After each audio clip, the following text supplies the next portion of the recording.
untuk saya pribadi gitu maksudnya. Gitu. Jadi paling nggak buat ya siapa tahu saya ingin lihat senar gitu kan, atau lihat barang-barang yang lucu-lucu lah. Itu kan kita juga butuh kan Om. Ya, jadi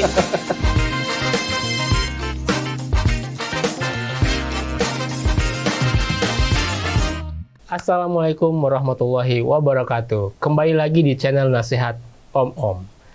Kali ini ada tamu yang spesial. Maunya dipanggil Om Senang. Kenapa Om Senang? Siulannya aja, siulan merdu. Pandai main gitar, punya banyak pengalaman Om tentunya, dan inilah dia, Om Bido.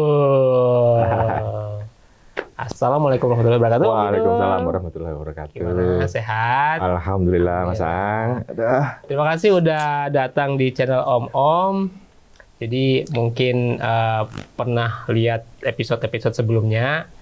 Di channel Om itu kita ngobrol santai masalah seputar hal-hal yang yang keresahan Om. Itu harta, tahta, dan paket data. Oh enggak. Saya bisa baca pikiran Anda. Enggak, paket data. Paket data sudah ada. Kita pakai jadi apa? Harta, tahta, dan wanita. Dan kali ini kita ngobrolin di season pertama ini, kita ngobrolin tentang harta, duit. Nah, duit yang sering dikeluarkan Om. Jadi bukan sebagai expert, tapi sebagai Om yang sering kilaf terhadap duit, sebagai Om yang ya istilahnya walaupun punya masalah duit, tapi ada pelajaran yang bisa diambil dan kita bisa sharing-sharing ke teman-teman yang ada di sana. Iya, terima kasih Mas Ang. Oke. Cuma kadang-kadang sempat agak ragu nih kemarin waktu Mas Ang invite ya. Jadi padahal saya ini cukup bermasalah dengan keuangan gitu. Itu yang perlu diceritakan itu, karena orang semua bercerita tentang tips jadi kaya, tips mendapatkan uang yang banyak. Kita dari yang ya kecil-kecil dulu, tips menghadapi masalah uang pribadi.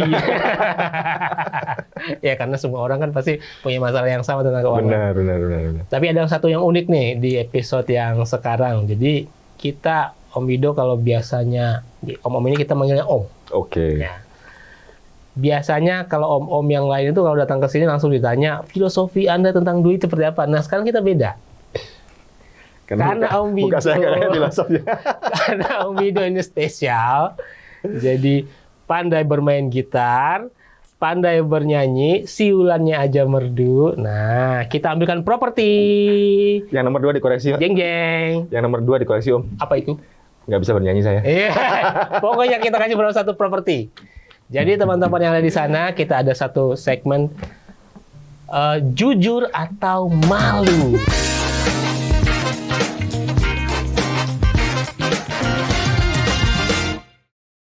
Jujur atau malu itu begini Om Bido. Jadi saya akan kasih 3 pertanyaan. Kalau mau jawab jujur, jawablah dengan detail. Saya ambil nafas dulu, kayaknya agak grogi kalau dikasih tanya ini. Kalau jawab jujur, jawablah dengan detail. Okay. Kalau malu, nyanyikan satu ref lagu, refnya aja, jangan satu album. Ref.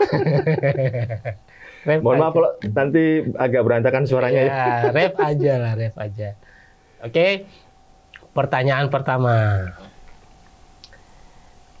Punya uang yang nggak diketahui sama istri nggak? Sejauh ini. Jujur atau malu dulu nih? Jujur atau malu dulu nih? Saya jujur deh. Jujur ya, oke, jujur. Jujur teman-teman. Sejauh ini, alhamdulillah tahu semua. Tahu semua? Alhamdulillah. Oh, berarti saya jujur. Jujur ini ya. Insya Allah. Oke. Yang kedua, jujur atau malu? Ada bonus yang tidak diketahui oleh istri? Itu saya malu aja deh. Wow. Mudah-mudahan segmen ini nanti kalau sudah keluar dan sudah tayang harmonis ya. Silakan mau ref apa? Silakan lagunya. Aduh, harus nyanyi nih? Iya dong, satu lagu, satu ref lagu aja, ref. Apa ya?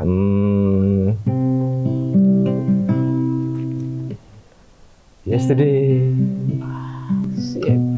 All my troubles seem so far away. Wow. Now it look that they are here to stay. Oh, I believe in yesterday. Iya. Wah, Mohon maaf. saya merinding. Mohon maaf ini karena Iya, iya. Yesterday. Mbak, itu yesterday. Sekarang udah nggak ada lagi.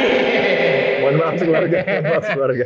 Oke, yang kedua, yang ketiga terakhir nih, pertanyaan terakhir nih. Jujur atau malu?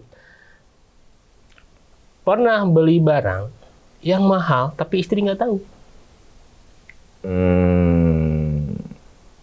Saya jujur. Nggak jujur apa nih barang-barang apa? Tahu semua. Saya pernah beli meskipun awalnya nggak pernah ngomong, tapi akhirnya begitu barang datang ya saya ngomong. Ya, berarti lebih baik minta maaf. Lebih baik minta maaf daripada minta izin. Apa barangnya? Saya beli velg.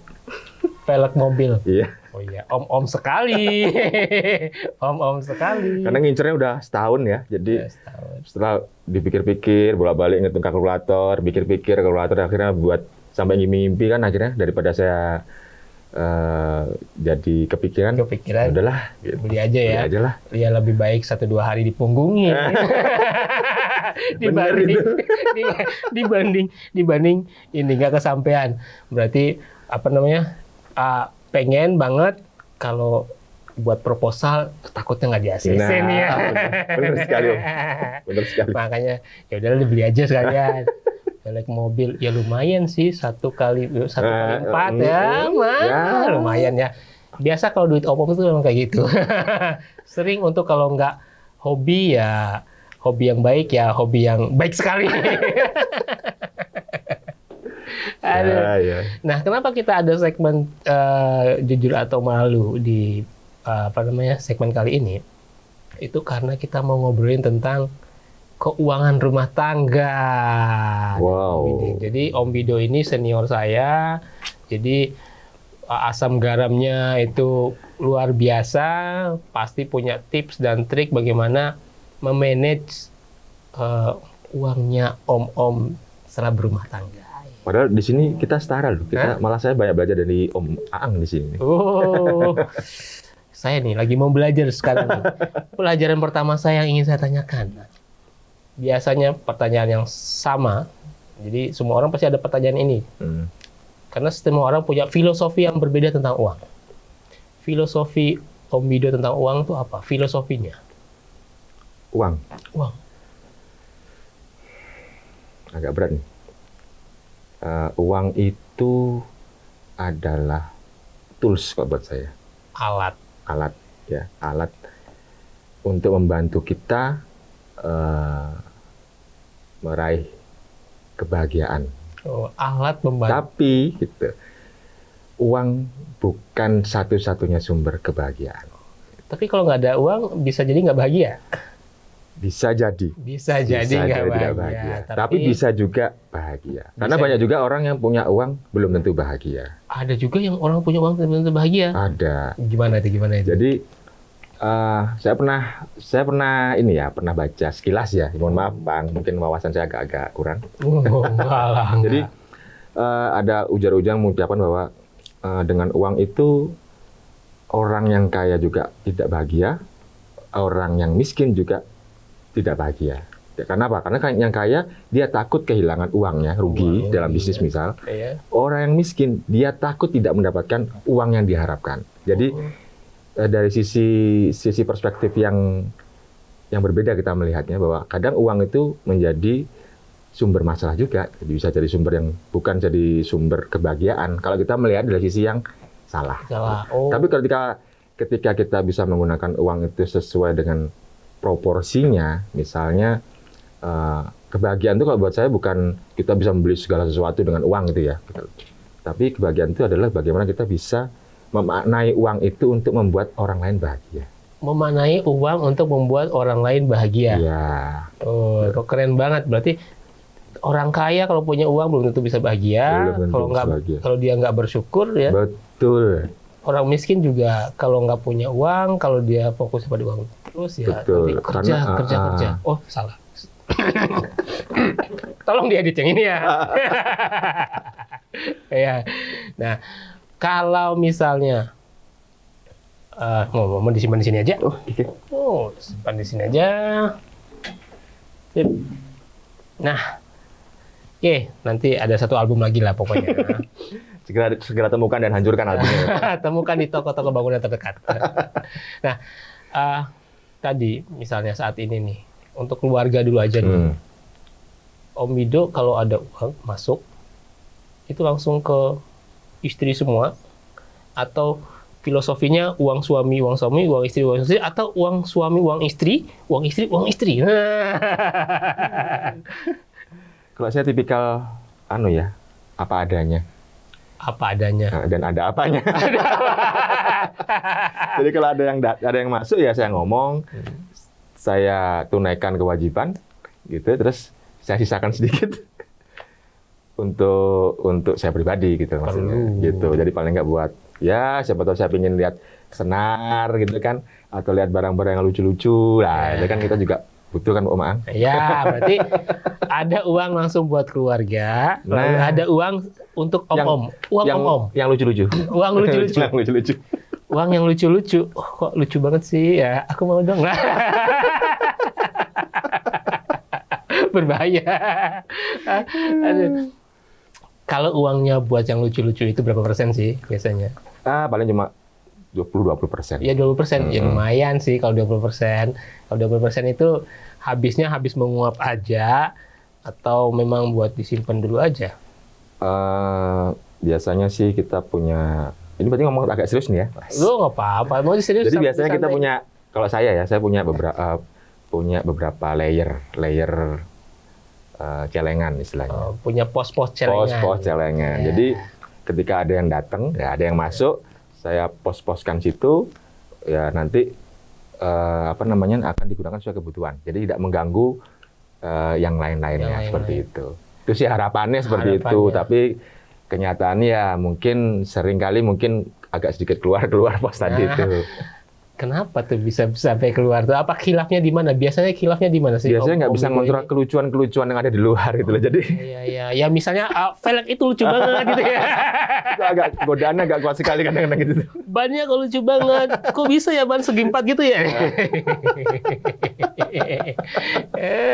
Ya begitulah Om Ang. Oh iya, ngobrolin tentang yang berhak. Kita harus menyalurkan ke yang berhak. Yang berhak itu ya berarti keluarga. Itu kan kemarin kami kedatangan Om Aci. Oh, Om Aci. Iya. Katanya sedekah yang paling utama tuh yang sedekah ke keluarga dulu kan, yang berhak kan. Berhak quote and quote gitu. Berhak, betul. Dan ini dari 20% tadi itu disimpan investasi atau apa, atau murni untuk hobi? Kayaknya hobinya kok tingkat tinggi nih, sampai 20% pendapatan jadi hobi. Enggak sih, saya lebih senang, karena diajarin dari kecil ya, lebih senang menabung. Menabung. Jadi ya, dulu sempat ada ikut invest ya, cuma mungkin tak pikir juga, mungkin saya yang awam ya, jadi mungkin saya awam jadi nggak terlalu ini, akhirnya udahlah, tabung biasa gitu. Tabung biasa aja. Jadi buat dana darurat. Dana darurat. Ya gitu dah. Oh, berarti semua om-om yang ada di sini itu pasti mempunyai dana darurat gitu. Iya, karena memang mungkin kita belajar dari buku yang sama, atau mungkin mempunyai masalah yang sama, atau masalah yang sama. Masalah yang sama karena sama-sama om-om jadi punya masalah yang sama. Ya, kayaknya harus punya dana darurat nih. Darurat itu seperti apa sih? Kalau darurat itu biasanya kan orang nggak tahu nih. Kalau dana darurat itu dikeluarin pada saat yang darurat seperti apa? Pak, darurat yang jika ada perang atau apa? Darurat itu biasanya kita keluarkan kalau memang ada ini ya, kebutuhan mendadak yang memang di luar pos-pos yang sudah kita harapkan gitu. Maksudnya kita plankan gitu. Tapi ternyata tanpa kita harus mengganggu plan-plan pos-pos tadi, ya mau nggak mau kita harus keluarin dari darurat. Seperti itu. Misal kayak tahu-tahu ada yang mungkin keluarga ada yang sakit gitu ya misalnya, atau mungkin ada kebutuhan mendadak kita harus bantu atau seperti apa, nah itu kan bisa kita ambil dari dana darurat. Ya, darurat itu. Jadi berarti tabungannya banyak sekali. Berarti bank suka banget nih sama Om Wido kayaknya. Kalau punya tabungannya banyak, dikasih ke bank yang memutarkan. Tapi kalau saya dikasih tahu juga sebenarnya nabung juga ya untungnya cuma nabung itu aja, nggak ada yang lebih ya. Bukan gitu, Om Ang? Kalau sepengetahuan saya, jadi nabung itu aman memang ya. Iya, cuma itu aja ya. Tapi nanti lama-kelamaan akan tergerus oleh inflasi. Betul. Jadi mungkin saja 1 juta yang kita tabung sekarang, sama nilai 1 juta barang beberapa tahun mendatang, itu berbeda. Mungkin harga misalnya hari kerupuk. ini... Kerupuk. Zaman dulu kan kerupuk cuma 25, sekarang udah 2.000. 2.000-nya itu. Dulu berarti uang 1 juta udah bisa berapa kali kerupuk gitu kan? Kita bisa terbang kali ya pakai kerupuk. Sekarang uang 1 juta mungkin kerupuknya lebih sedikit. Jadi uangnya sama, tapi hasilnya barang yang dibelikan itu berbeda. Makanya banyak yang menyarankan kita untuk belajar berinvestasi. Betul. Juga lagi belajar sih, lagi pengen cari ilmu untuk itulah. Nah, sama kita juga lagi belajar. Ya, gimana kalau kita sharing? Lagi belajar apa nih sekarang? Siapa tahu ini bisa didiskusikan. Lagi belajar yang gimana sekarang lagi belajar? Enggak, kalau yang baru tak coba ini di LM sih. LM Langit Musik. Di Logam Mulia. Oh, Logam Mulia.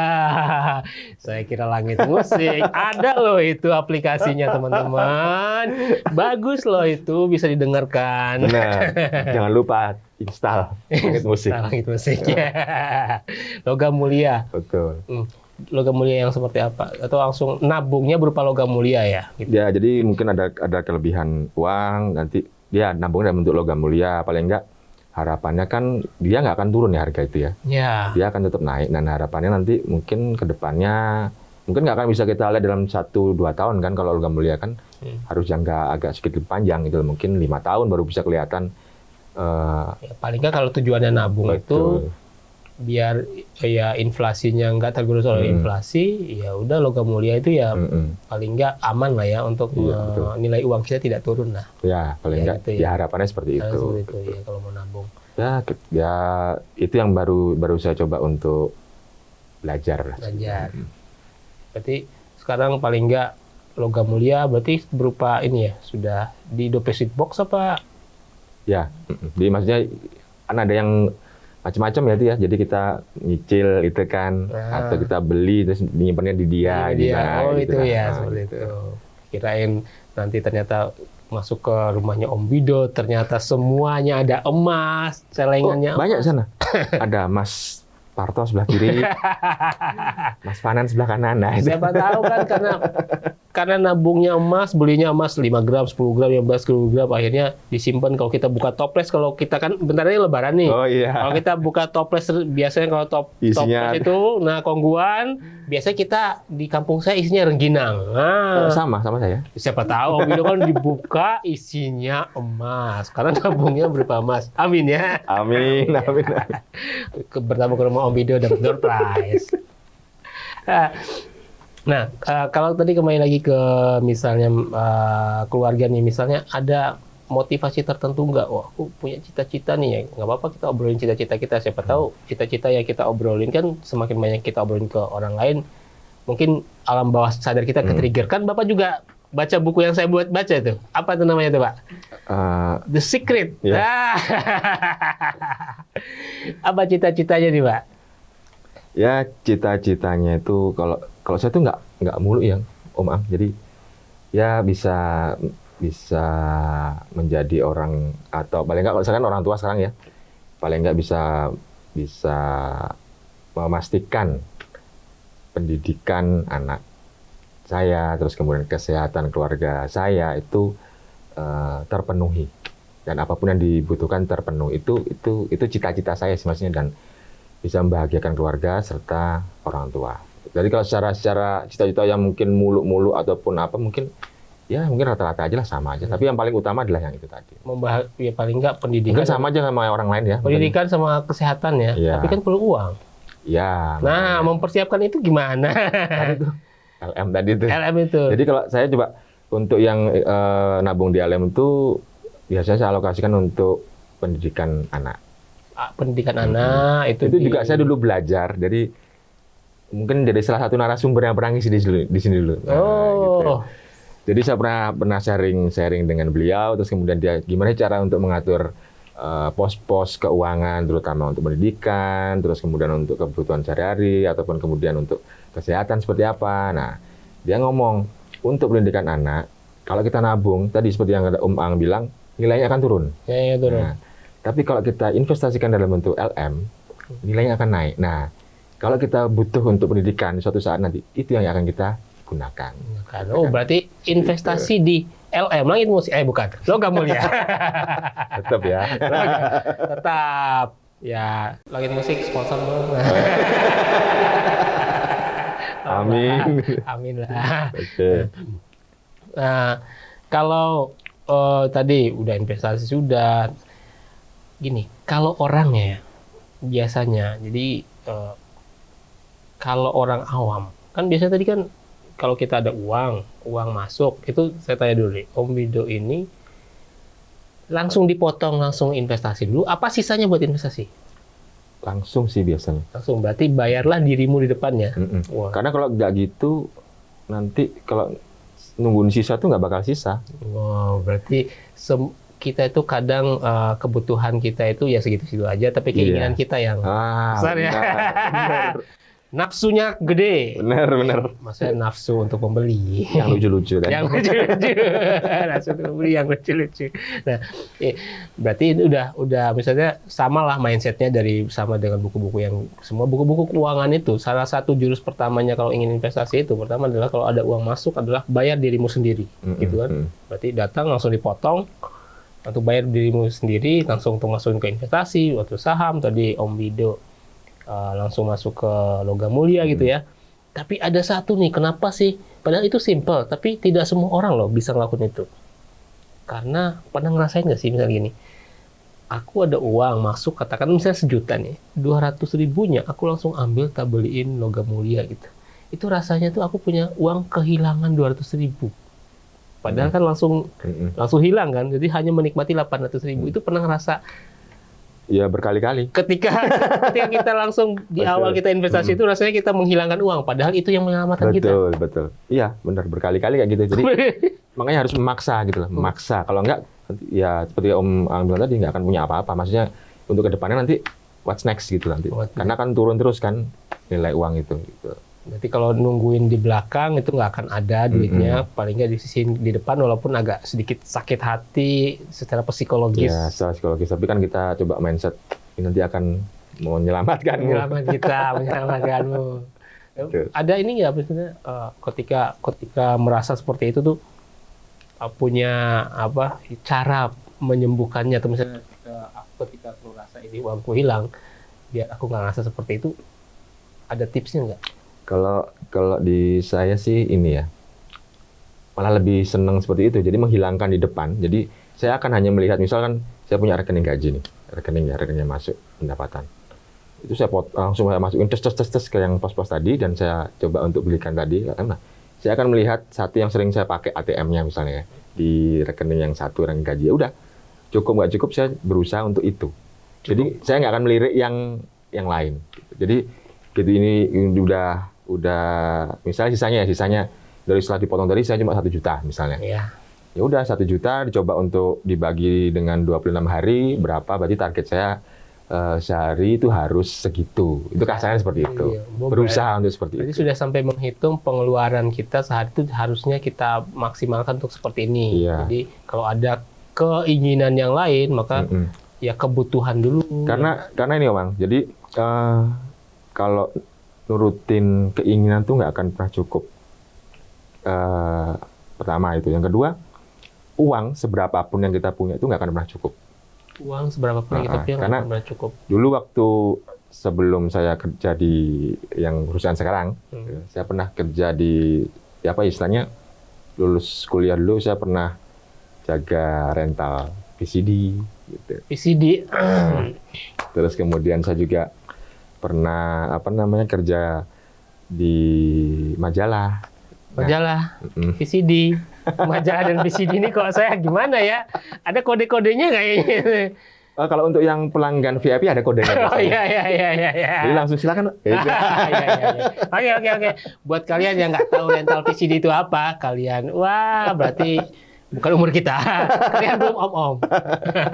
Hanya om yang tahu. Hanya om yang tahu. Dan hanya om-om yang tahu rasanya deg-degan ketika menyebutkan kode. Sambil tengok-tengok ini. Pada saat zaman nggak punya uang. Nah, kita di sini kan ngomongnya uang-uang aja, tapi yang asik-asik lah. Biar kita bersyukur. Iya. Pada saat zaman belum punya uang. Kalau menurut saya sih dulu ya, kalau penjaga rental itu saya lihatnya amazing. Kalau nggak ganteng, ya cantik-cantik biasanya sih. Kalau dulu ya. Ya biasanya. Berarti pengecualian saya ya. Pengecualian saya. Berarti Bapak zaman masa muda kayaknya stylenya rocker ini. Penjaga rental. Enggak. Ya itu pengecualian buat saya aja. Yang lain mungkin ganteng-ganteng. Ya soalnya kan ini. Jadi waktu itu sebenarnya itu pas ngisi waktu antara mau udah lulus kuliah, terus sambil nunggu masa wisuda. Ada jeda sekitar 1 bulan atau 2 bulan kalau salah. 2 bulanan.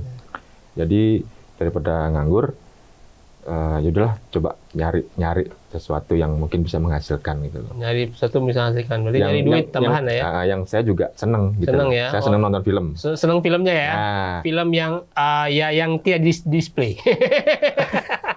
Salah satu film yang masih membekas di saya waktu saya nonton itu adalah Band of Brothers. 12 CD saya nonton sambil nunggu rental, saya nonton satu-satu. Saya nonton itu, tapi sudah dalam bentuk flash disk. Saya main CD buka 1, buka 2 seperti itu. Serialnya bagus itu serialnya. Nah itu. Itu berapa penghargaan juga. Nah itu bisa gajinya berapa? Kalau dulu saya jaga rental itu digaji 30.000 seminggu. Tahun berapa itu? 2002. Wow. 2002 teman-teman. 2002. Apalagi yang mungkin yang belum jadi om-om nih, dengar nih ya. 2002 itu dapat duit 30 ribu itu seminggu. Sekarang kalian satu boba. Nih, ini Taiti dapat 2. Taiti dapat 2. Oh, ini bosnya. Ini bos Taiti. Ya, udah berapa cabang? Aduh, baru 1. Alhamdulillah, mudah-mudahan ada gerai seluruh Indonesia. Amin. Nah, berarti itu menunjukkan adanya inflasi ya? Iya, benar, ya kan? benar. Dulu kan 2002, katakan 2002 itu ya 20 tahun yang lalu ya? Ya, benar. 20 tahun yang lalu ya. Astagfirullah. Kita umum banget. Tolong yang ini di-cut. Nanti umur kami ketahuan. Tolong ya, umur ini di-cut. Itu 2000 dulu itu bisa 30.000 gaji seminggu. Berarti bisa makan seminggu lah ya? Bisa. Jadi waktu itu kan ya karena masih statusnya masih mahasiswa waktu itu kan. Ya? Sambil nunggu kan kita manfaatkan mahasiswa tadi minta kiriman juga sih. Ya, gitu. Tapi kan kiriman juga nggak seberapa lah dibandingin sama yang teman-teman yang lain. Paling nggak itu jadi nambah-nambah. Nambah-nambah ya. Tapi paling nggak itu 30.000. Ya maksudnya saya ini aja amazed. Kenapa? Karena sekarang itu ngeluarin uang 30.000 itu gampang banget ya, boba gitu ya. Udah 1 kali boba, jadi 30.000 itu dulu kita harus mencari itu seminggu. Betul. Berarti parahnya inflasi. Kalau kalian nggak belajar tentang investasi, kalian akan tergerus inflasi. Oke, terus.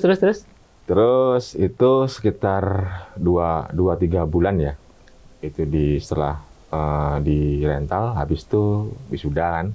Wisuda, lulus, lamar sana sini, belum ada yang nyantol.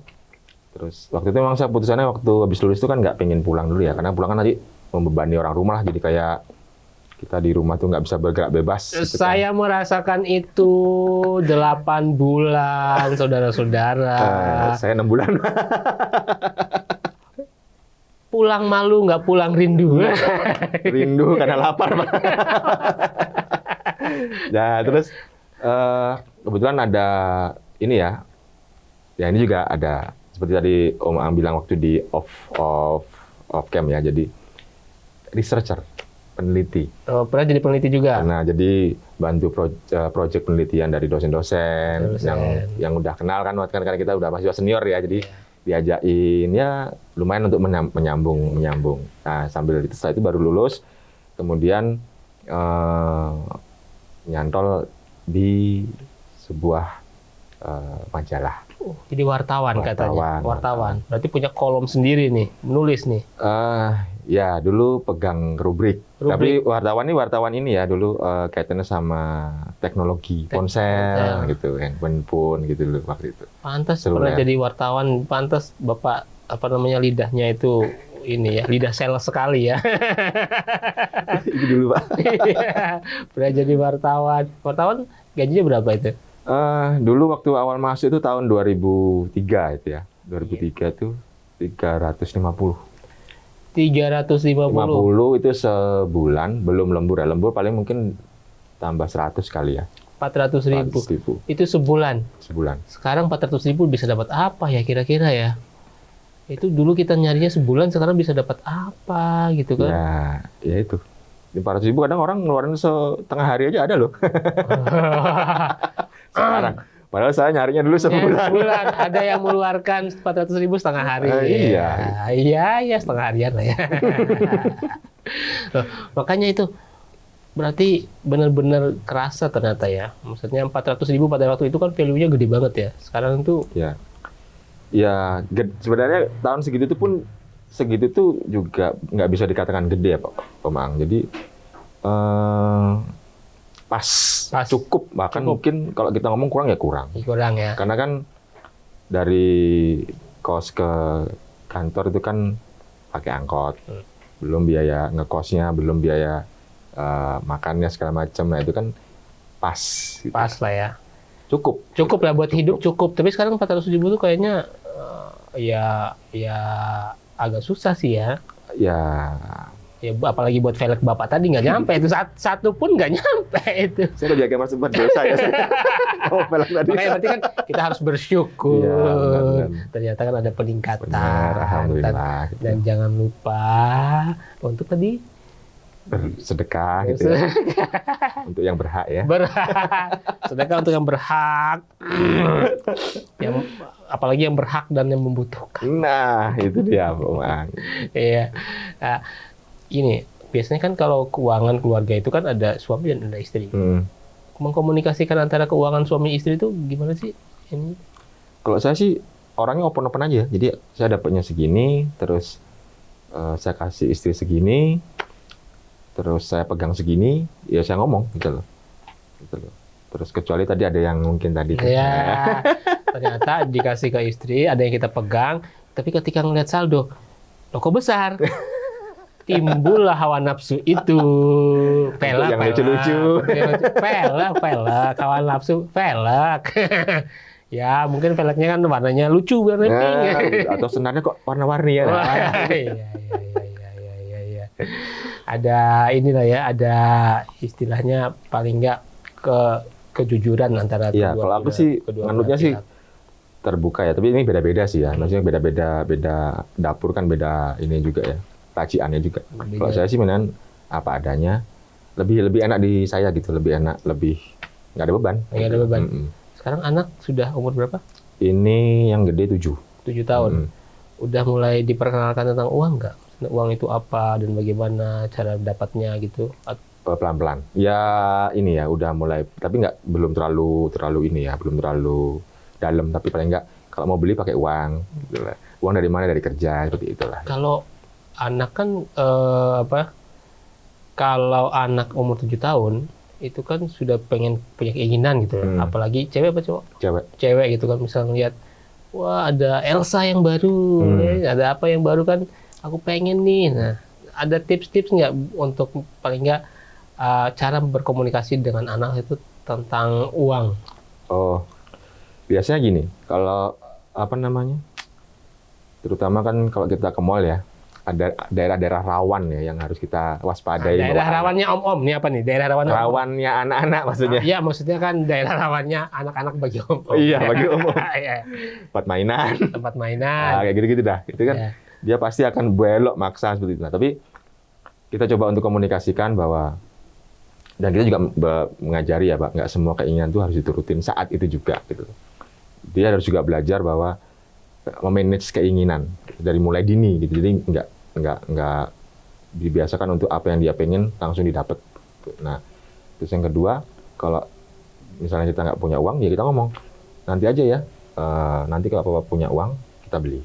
Oh, berarti tapi saya menepati itu. Jadi ketika suatu hari, ayo beli yang tadi yuk, Bapak sudah ada duit nih. Nah, jadi dia akan tahu, oh janjinya ditepati. Gitu. Jadi ada trust. Dari ketika trust itu, ketika nanti kita ngomong ke anak, dia akan percaya dan nggak akan tantrum gitu. Jadi nggak akan minta, tapi besok ya. Kita ngomong besok ya, besok kita lakukan. Gitu. Kan. Oh, berarti ini ya paling nggak menanamkan pada diri anak kalau ingin sesuatu itu ada effortnya ya. Ada istilahnya kalau kita melakukan sesuatu tuh kita harus berusaha dulu, tidak instan gitu ya. Dan harus jujur dan menepati janji. Ya, belajar. Ya, kita juga sebagai orang tua kan juga, sebagai umum ya, sebagai orang tua juga berusaha untuk menepati janji ke anak. Kadang-kadang kan orang menyepelekan, ala janji sama anak kan gampang. Tapi kadang-kadang, karena saya juga pernah di posisi anak itu ya. Dulu saya pernah dijanjikan mainan superhero kalau nggak salah sama bapak saya. Sampai gede itu nggak dibeli-beliin. Itu masih kebayang. Masih kebayang dan jadi kayak keinginan yang belum tersampai gitu. Tapi udah dibeli sekarang? Nah sekarang kalau mau beli akhirnya mikir buat apa? Tapi keinginan tuh aku pengen ini banget. Tapi ada bayang-bayang gitu kalau wah ini pengen ini pengen beli dulu nggak pernah dibeli, itu ada? Ada. Apa? Yang pernah kesampaian? Maksudnya yang belum pernah kesampaian? Yang udah kesampaian. Maksudnya pengen banget. Oh, kalau saya tuh ini ya seneng beli mainan. Remote control. Iya. Jadi dulu waktu SD itu di lapangan belakang SD saya itu ada om-om ya. Ada om-om. Nah, benar ini om-om, dia ngetes mainannya. Jadi kita cuma lihat gitu ya. Kita cuma lihat itu. Wah, keren banget nih. Tapi memang mahal harganya.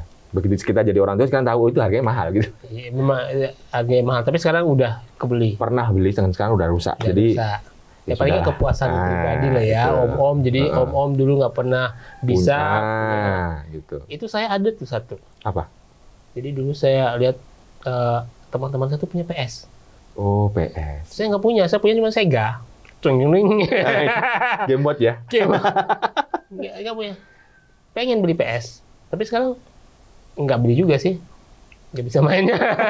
Jadi karena dulu pengen lihat teman-teman punya PS tuh, wow, senang, tapi nggak terlalu kesampaian ya. Terus main juga nggak terasa enak, ya udah, nggak beli. Akhirnya beli yang lain. Beli om. Beli yang lucu yang lain ya? Beli lucu-lucu yang lain. Ya, begitulah. Begitulah kali-kaliku om-om dalam ya pengen kepengenannya tuh kadang luar biasa. Ya, kadang kepinginan yang dulu mungkin nggak kesampaian, baru sekarang begitu sudah punya, kadang kita naruh lagi, perlu nggak sih beli gitu? Ternyata nggak perlu. Gitu. Berarti perlu ini ya pengendalian diri untuk membedakan antara mana kebutuhan dan mana keinginan. Karena kalau nggak dikendalikan juga apa yang buat dibeli gitu kan nanti habis semua nanti kan gitu. Oh, itu nanti hilang lah semua. Hilang semua gitu. Kita masih punya 5 menit lagi. 5 menit ini kita akan khusus untuk Om Wido itu tidak ada closing statement. Semua sudah jelas. Tadi pertama tadi kalau ada punya uang, maka kalau kamu tidak tahu instrumen investasi apa atau masih belajar, tapi takutnya uangnya hilang begitu aja kan inflasi, belilah logam mulia gitu ya. Terus ada pos-pos untuk keluarga gitu ya. Terus dari Om Wido tadi ada bayarlah dirimu sendiri dulu, kalau ada gaji bayar dirimu sendiri dulu baru untuk kebutuhan yang lain. Yeah. Nah, karena kamu sudah jelas seperti itu, tidak perlu closing statement. Yang perlu adalah jeng jeng jeng jeng, kita kasih satu lagi ref untuk pemirsa kita. Kita ref satu lagu. Ini bukan gini, bukan Batman ini. Lagu Om maksudnya gini. Lagu ini aku punya ini loh, apa namanya? Punya histori Om. Gitu ya. Iya. Beneran nih, Suy, main nih. Bener, satu refnya aja. Ya, ini ada satu lagu, ya buat saya sih histori ke istri saya yang sekarang. Siapa namanya? Kita sebut. Halo Mbak. Kalau nanti lihat, halo Mbak. Ya, Mbak. Mbak Ria. Mbak Ria. Suaminya. Kenangannya nih mau di. Ya, ini lagu zaman masih belum punya apa-apa, tapi saya merasa pede untuk mendekati beliau.